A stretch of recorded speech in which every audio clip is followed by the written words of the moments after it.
Now, there appears to be a growing feeling among some conservatives that the free market economy might not be all it's cracked up to be. And nobody's calling for any kind of wholesale abandonment of the free market economy, but nicking at the edges seems to be on the table. Now, I understand.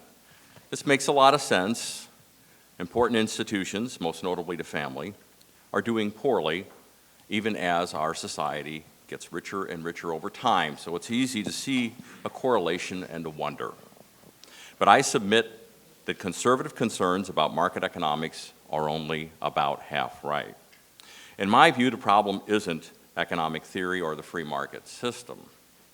The problem is our increasing preoccupation with directly addressing social problems with specific policies. These policies are noble in intent and often very well crafted, but they are nevertheless exercises in social engineering that diminish our freedom bit by bit. To flesh out what I mean by this, let's take a closer look at the family. I believe that the individual and collective human flourishing are impossible without strong nuclear and extended families. On this point, conservatives are absolutely right. We should therefore protect the family by taking care to ensure that all policies are examined to make sure they don't inadvertently harm the family.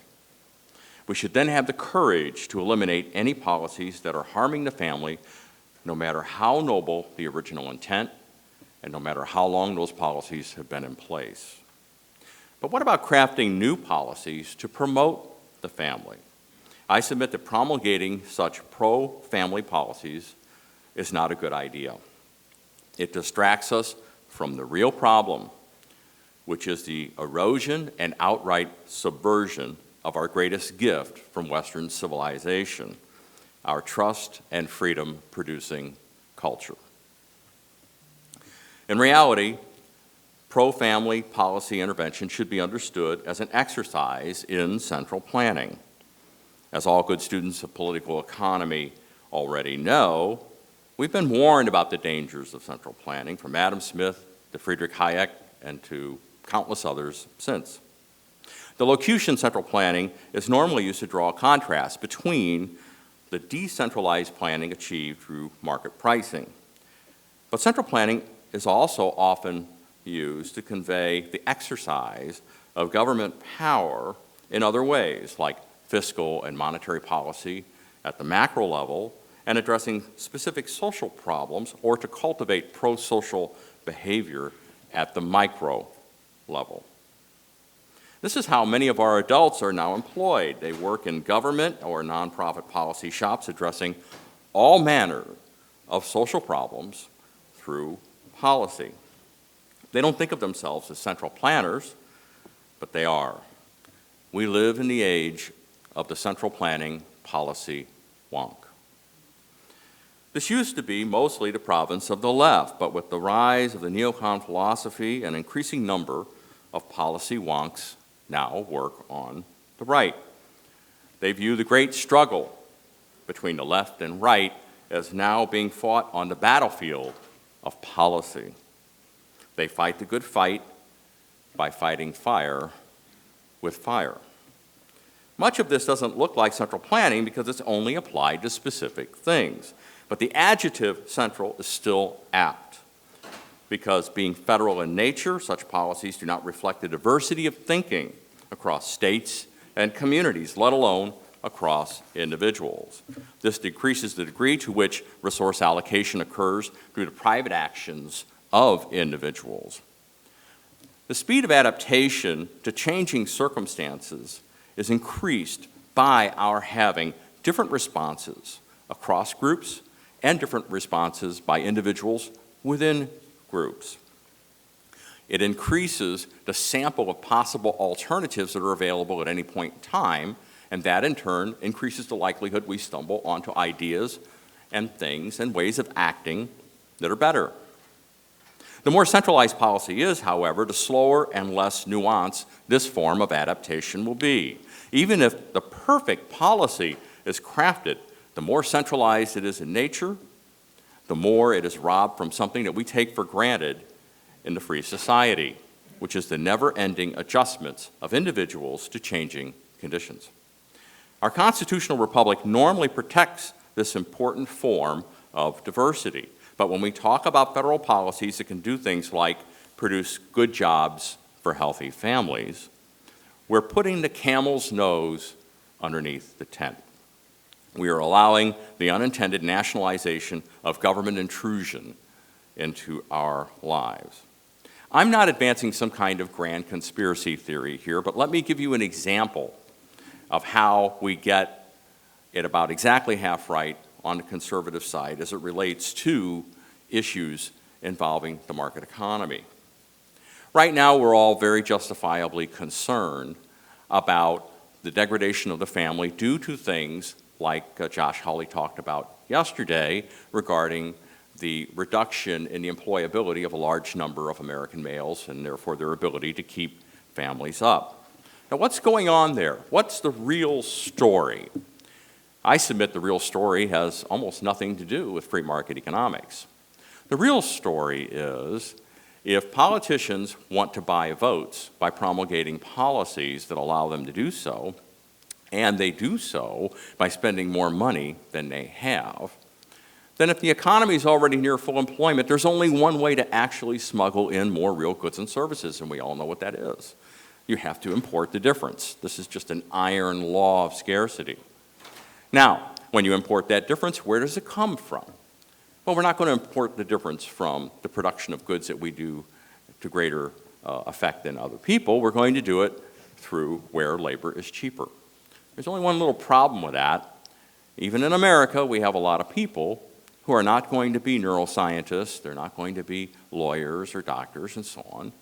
What they do is extremely important. Our society will grind to a halt very quickly without their efforts, but they're not going to be at the upper echelons of the educated class. These people are the people who lose their jobs when these jobs end up going overseas where there's a comparative advantage of lower cost labor. So my point isn't that we should try to bring those jobs home or anything like that. My point is there's a distortion that's already been introduced into the free market economy by the virtue of political policies. I don't think anybody here ever expected the free market economy to work well underneath the haze of political opportunism due to things like rampant deficit spending in order to buy votes. But that is not an economics problem. That is a political problem, and that is a political problem that is ultimately rooted in inadequate culture. We've done a poor job making sure that the vast majority of our children grow up understanding the proper role of democratic voting in a free market democracy.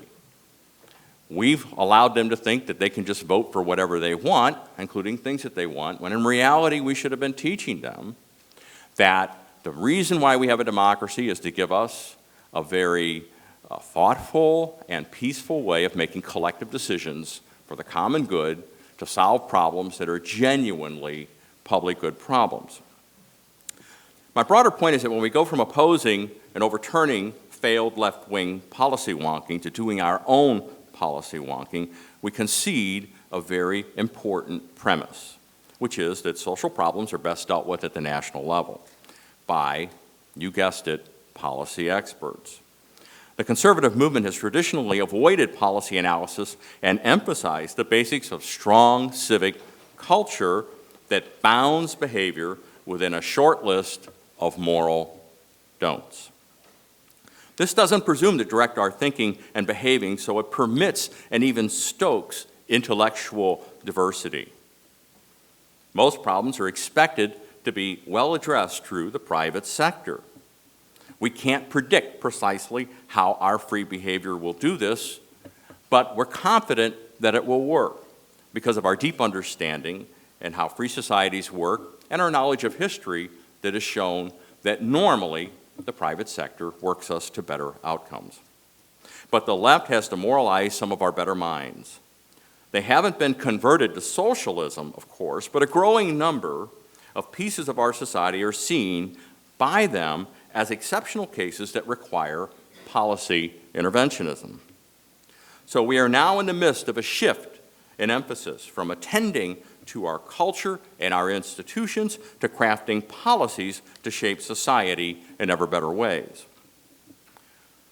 The question we've forgotten to ask is, to shape society to what ends? If you create a policy to do X, you must believe that doing X is required to achieve some kind of outcome.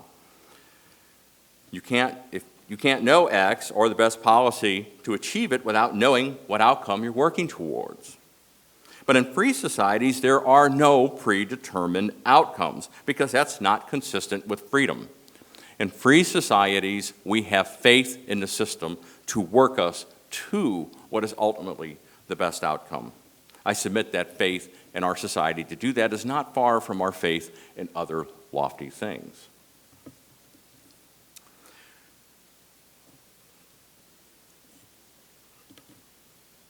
Policy wonking gets us used to thinking of social problems as being properly addressed by better government policy. We lose our conservative confidence that competition within the guardrails of civil society will result in the best society in the long run through the private sector. This, of course, requires confidence and faith in free society.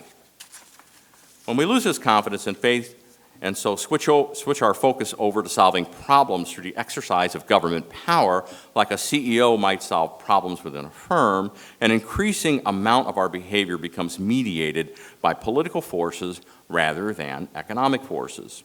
As everyone here already knows, the former comes at the expense of freedom, while the latter preserves and even promotes it. It is a hallmark of the neocon movement to believe that traditional conservatism is long on ideals but short on practical policy design and therefore fated to fail despite getting the big story right. But do our wonks even know what the big story is? There's more to it than just thinking that socialism is foolish and leads to evil. The big story is that America ascended by doing the hard work of transmitting the principles and the values and the virtues and the moral beliefs of Western civilization. This gave us more than anywhere else a trust and freedom-producing culture that made us great. And it is only through that culture that we will remain great.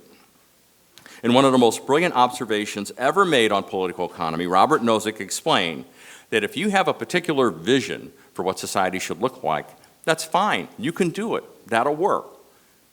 Just know you have to give up on the freedom thing. Of course, if you want to put freedom first, that's fine. You can do it. It can work. But then you're going to have to give up on the plan thing. In other words, you're going to have faith that it will work to the best possible outcome. Maybe not in every little instance, maybe not for every single battlefield, but in the long run, the long pull of history shows that countries like America do better when they have that kind of faith. Policy wonking is an effort to work to a desired outcome. To do that, you have to have a vision of what you want to achieve. But that's not how America was made. It was made by allowing the free society to find its own way. We said things like progress is good without even knowing where progress was going to take us. This is optimism born of faith. This is how Americans think. America's ascent was not some spectacular exercise in statecraft and policy wonkism. A nation of family firms, we needed our children to be far more competent and honest than tenant farmers in Europe needed theirs to be. So we doubled down on the cultural transmission of the principles, values, virtues, and moral beliefs of Western civilization. This produced a high-trust society of voluntary association, a cauldron of rationally and freely directed cooperation within which we found ways to get along well and address all manners of problem and get rich in the process. This is the America that Tocqueville found. So if you're concerned about the family, then rather than look to policy wonkism for solutions to economic maladies, you should instead focus on identifying changes in our culture that have been undermining both the family and the economy. Those working to undermine our freedom-loving culture would like nothing more than our best and brightest minds to descend into a dog spin, a policy activism that saves the family by ruining the economy and then ruins the family because of the now ruined economy. There is nothing that would frighten them more, however, than us filling in the space that they have entered and displaced us from. Because let there be no mistake about it, the left is winning because they're winning the culture war. They're not winning the policy war. The policy war is long since over. We are understandably reluctant to rededicate the conservative cause to culture. No one wants to touch that third rail. Just ask Pat Buchanan or Dan Quayle. Really smart people know this, so many of them prefer to focus on policy. Policy seems less controversial. It seems more scientific. It has an air of respectability, even in liberal circles where talk of eroding culture doesn't. But in my view, this increasing emphasis on policy is a Trojan horse into the soul of conservatism, whose soul has always been and should always remain promulgating our unique culture of trust and freedom. Thank you.